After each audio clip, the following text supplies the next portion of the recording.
கர்த்தாவே, உம்முடைய கோபத்திலே என்னை கண்டித்துக் கொள்ளாதேயும், உம்முடைய உக்கிரத்திலே என்னை தண்டியாதேயும். என்மேல் இரக்கமாயிரும் கர்த்தாவே.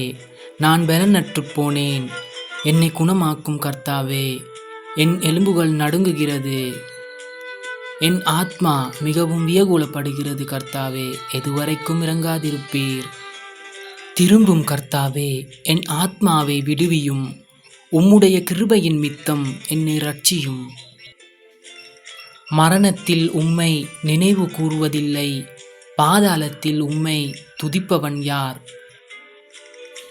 என் பெருமூச்சினால் இளைத்துப் போனேன், இரவு முழுவதும் என் கண்ணீரால் என் படுக்கையை மிகவும் ஈரமாக்கி என் கட்டிலை நனைக்கிறேன். துயரத்தினால் என் கண்கள் குழி விழுந்து போயிற்று, என் சத்துருக்கள் அனைவர் மித்தமும் மக்கி போயிற்று. அக்கிரமக்காரர்களே, நீங்கள் எல்லோரும் என்னை விட்டு அகன்று போங்கள். கர்த்தர் என் அழுகையின் சத்தத்தை கேட்டார். கர்த்தர் என் விண்ணப்பத்தை கேட்டார். கர்த்தர் என் ஜெபத்தை ஏற்றுக்கொள்ளுவார். என் பகைஞர் எல்லோரும் வெட்கி மிகவும் கலங்கி போவார்கள். அவர்கள் பின்னாக திரும்பி சடுதியிலே வெட்கப்படுவார்கள். ஆமென்.